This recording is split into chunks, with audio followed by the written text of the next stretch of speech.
নমস্কার। আরও একবার সবাইকে হার্দিক অভিনন্দন। আজকের এই আলোচনাটি শুধুমাত্র সিংহ রাশি অর্থাৎ লিও সাইনের প্রতিটি মানুষের জন্যই বিশেষ থেকে অতি বিশেষভাবে গুরুত্বপূর্ণ থাকবে। কারণ আজকের এই আলোচনার মধ্যে দিয়ে সেপ্টেম্বর 2026-এ সিংহ রাশির মানুষদের জন্য 5টি শুভ দিক এবং 3টি অশুভ দিক নিয়ে আলোচনা করব। তো সম্পূর্ণ ভিডিওটি অবশ্যই দেখুন। আপনি যদি একজন নতুন দর্শক হয়ে থাকেন, এটাই সবথেকে ভালো সময় চ্যানেলটিকে সাবস্ক্রাইব করে নেওয়ার জন্য। তো চলুন আলোচনা শুরু করা যাক।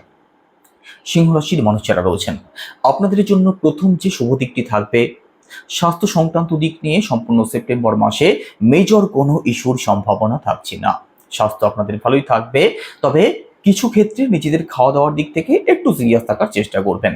বাদবাকি স্বাস্থ্য নিয়ে কোনো দুশ্চিন্তার কোনো কারণ থাকবে না সম্পূর্ণ সেপ্টেম্বর মাসে।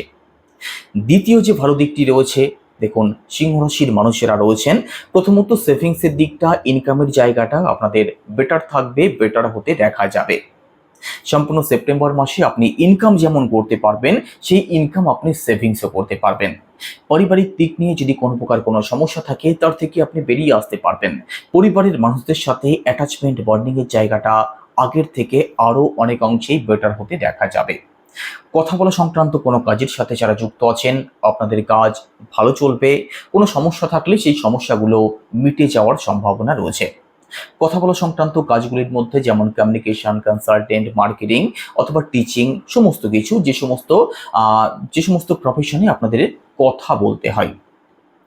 একই সাথে দেখুন আপনাদের থার্ড হাউসও ভালো থাকবে।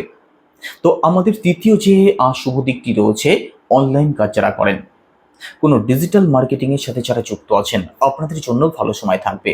আপনাদের মধ্যে সাহস, আত্মবিশ্বাসের জায়গাটা খুব ভালো থাকবে। ছোট ভাই বোন, কাছের আত্মীয় স্বজন, পাড়া প্রতিবেশী, এদের সাথে আপনাদের যোগাযোগের জায়গাটা বেটার হতে দেখা যাবে। একই সাথে বেকার কোনো ঝামেলা, উটকো কোনো ঝামেলা, কোর্ট কাছারি, মামলা মোকদ্দমা, এই সংক্রান্ত কোনো সমস্যাতে যদি আপনি জড়িয়ে থাকেন, হয় সম্পূর্ণ সেপ্টেম্বর মাসের মধ্যে তার থেকে আপনি বেরিয়ে আসতে পারেন, না হয় একটা সঠিক পথ আপনি অবশ্যই খুঁজে পেয়ে যাবেন, কারণ থার্ড হাউসের সাপোর্ট যেহেতু থাকছে। একই সাথে চতুর্থ যে শুভ দিকটি রয়েছে, আপনাদের সন্তান পক্ষ খুব ভালো থাকবে। ফ্যামিলি প্ল্যানিং যারা করতে চাইছেন, আপনাদের জন্য অতি উত্তম সময় থাকবে। তবে কিছু ক্ষেত্রে সন্তানের জন্য খরচ বৃদ্ধির একটা সম্ভাবনা কিন্তু রয়েছে। বাদবাকি সন্তান পক্ষ আপনাদের বিশেষভাবে ভালো থাকবে। আপনার সন্তান যদি ফরেন কোনো ল্যাঙ্গুয়েজ নিয়ে পড়াশোনা করে থাকে অথবা ফরেন কোনো কোম্পানিতে যদি চাকরি করে, সেক্ষেত্রে তো আপনাদের জন্য আরও বেটার হতে দেখা যাবে আপনাদের সন্তান পক্ষ। ভালো থাকবে আপনাদের রিলেশনের জায়গাটাও। দেখুন, দেবগুরু বৃহস্পতি আপনাদের পঞ্চম ভাবে লর্ড হয়ে যদিও দ্বাদশ ভাবে অবস্থান করছেন, তবে দেবগুরু কিন্তু নিজের উচ্চস্থ রাশিতে রয়েছেন। তো দ্বাদশ ভাবে আছে মানে যে খারাপ ফল তিনি প্রদান করবেন তেমনটা কিন্তু নয়। সন্তান পক্ষ যেমন ভালো থাকবে, আপনাদের রিলেশনের জায়গাটাও ভালো থাকবে।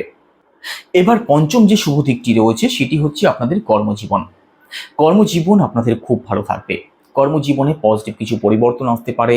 কর্মজীবন নিয়ে যাদের দীর্ঘদিন ধরে কোনো আশা রয়েছে, প্রত্যাশা রয়েছে, সেই স্বপ্ন কিন্তু আপনাদের পূরণ হতে দেখা যাবে।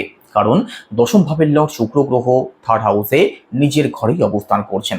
তো কর্মজীবন আপনাদের খুব ভালো থাকবে। যারা চাকরির চেষ্টা করছেন, আপনাদের জন্য ভালো সময় থাকবে। চেষ্টা করলে সফলতা আপনি অবশ্যই পেয়ে যাবেন। তবে থার্ড হাউসে শুক্র গ্রহ নিজের ঘরেও যেহেতু অবস্থান করছেন, পরিশ্রম কিন্তু আপনাদের একটু বাড়তে পারে।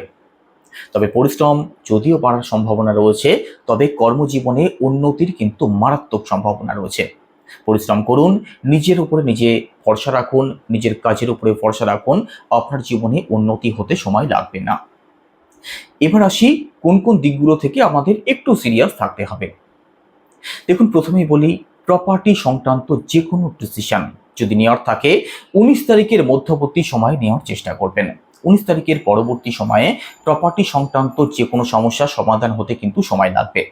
19 তারিখের পরবর্তী সময়ে প্রপার্টি সংক্রান্ত দিক থেকে খরচ বৃদ্ধির একটা সম্ভাবনা রয়েছে। 19 তারিখের পরবর্তী সময়ে মায়ের জন্য খরচ আপনাদের বাড়তে পারে।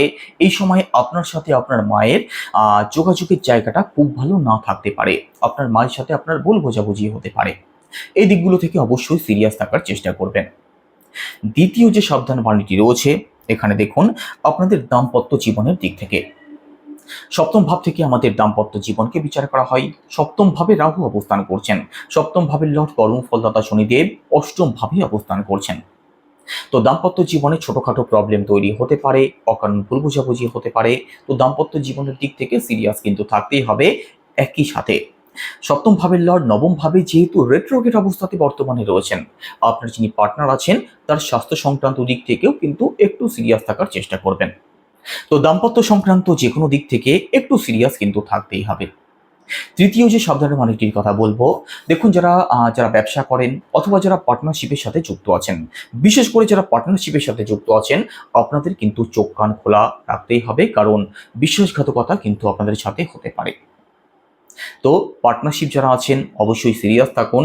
আর ব্যবসায় যারা আছেন, বড় কোনো পরিবর্তন, বড় কোনো ইনভেস্টমেন্ট যদি করতে চান, আপনার পার্সোনাল বার্থ চার্ট বিচার বিশ্লেষণ করিয়ে তবেই সিদ্ধান্ত নিন, কারণ সপ্তম ভাবে রাহু অবস্থান করছেন।